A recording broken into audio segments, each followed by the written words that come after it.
What an intriguing person. From inside, I hear a muffled sing-song voice. Oh. I heard that. That was pretty good. Oh, wow. I was not prepared for that scene. Oh, what did she hear? I jump at the sudden appearance of Misha, who I had not heard approaching, despite the completely empty hallway. Which she has the elegance of a rhino? Is that what we said a couple episodes ago? A very silent one, apparently. Somehow, she had gotten to jumping distance of me without making a sound. Creepy. It briefly reminds me of Kenji's nutty theory about a global feminist. We were just talking about that. We were just talking about that. Of Kenji's nutty theory about a global feminist conspiracy, but I pushed that thought aside. Oh god, she was there too! She's in there, I would expect to be silent. Yeah, but I mean, well... Shizune the deaf one, isn't she? I mean, I would think if you were deaf, you wouldn't be that silent because... That's a good point. You can't hear your footsteps or anything. I mean, they're quiet when they, like, talk and stuff, except for the hand motions, but, like... Anyway, Shizune, standing slightly behind Misha, looks aloof, as she couldn't have heard the remark that drew Misha's attention.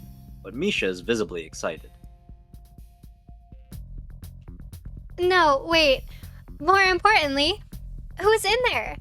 There's no club meetings today.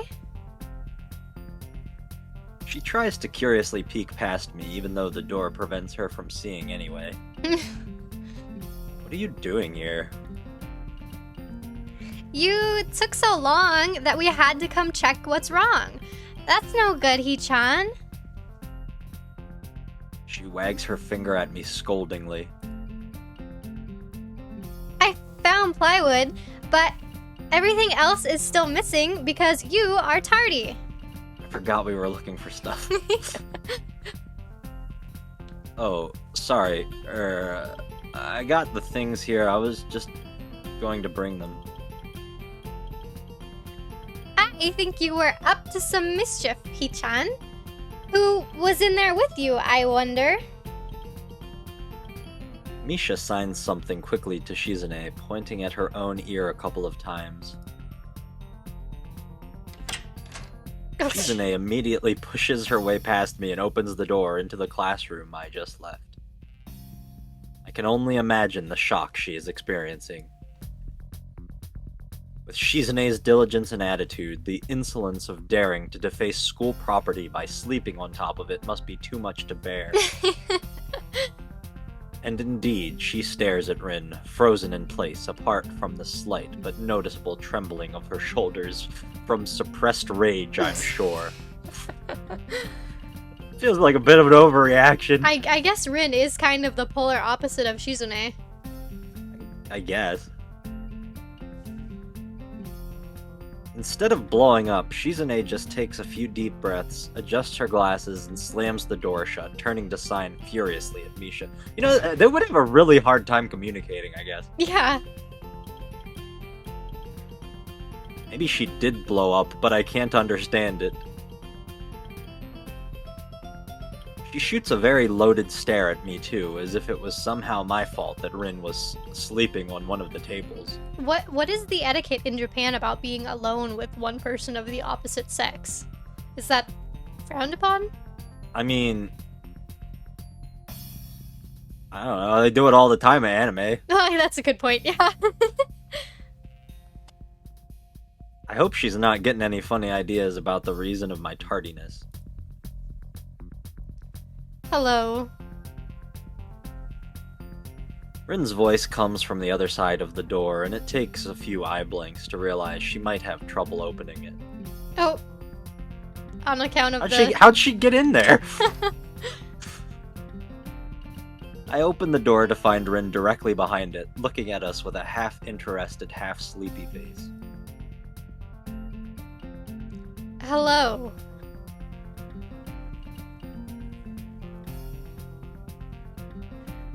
Miss Tezuka, what do you think you are doing? You absolutely are not permitted to use school property for such, disgraceful activity. It sure is suddenly very crowded in here. I didn't know I was this popular. That was the voice you did last time. It was good. It's hard to say whether she's happy or unhappy about this turn of events. At any rate, she ignores Shizune/Misha's scolding, so they have no choice but to drop the issue. I didn't know it was that easy. Yeah. Lesson to you kids. If your wife's ever scolding you, just ignore her. That'll make it better. It will make everything so much better.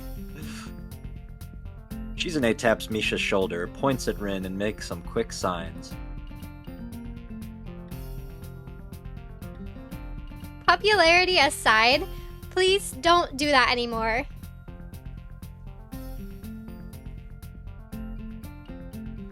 Anyway, how is your project going? Will it be done for the festival? Rin looks at them blankly, apparently at ease under the pressure Shizune's cold stare is putting on her. I keep wondering about that myself, too.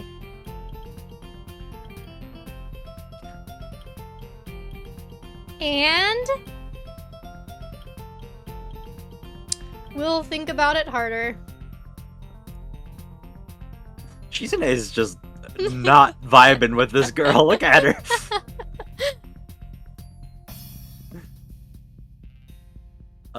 As Misha signs her reply to Shizune, her face turns into an unsatisfied frown.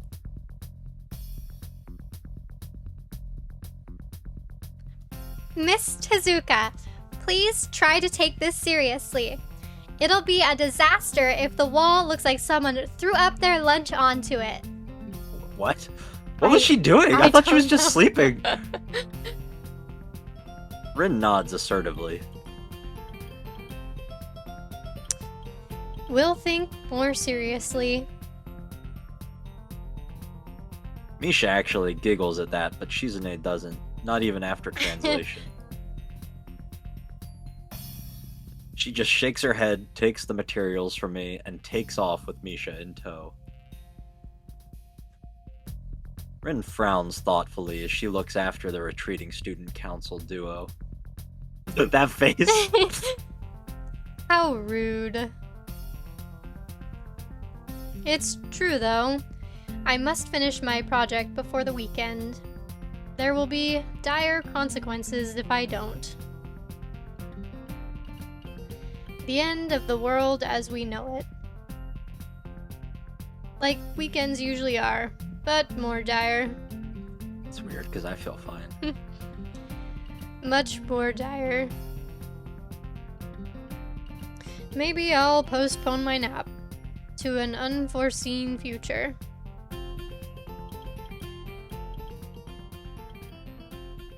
I'm about to ask what project she has and what are these apocalyptic consequences, but she walks back into the art classroom.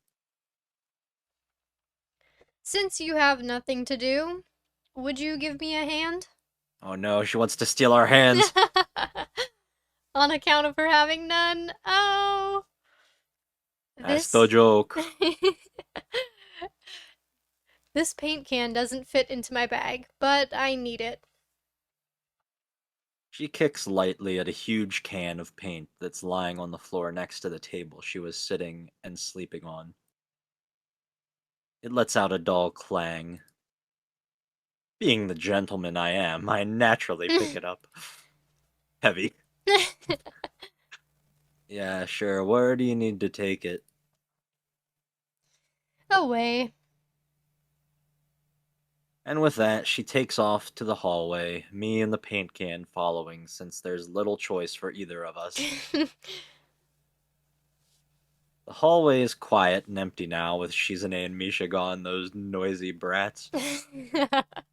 So we too leave towards the stairwell at the other end.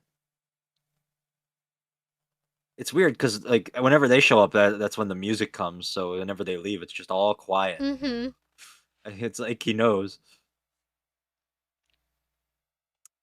Every 10 or 15 or 20 steps, I have to change the can from one hand to another because the thin handle cuts into my palm. At least it keeps my arms from tiring too fast. Does this count as strenuous activity with our heart condition? Uh, Maybe going up and down stairs with it might. Rin strolls on beside me with an uneven pace that I have trouble matching, or maybe I am walking weird because of the extra weight. It seems one of us is constantly walking too slow or too fast, and I can't figure out which.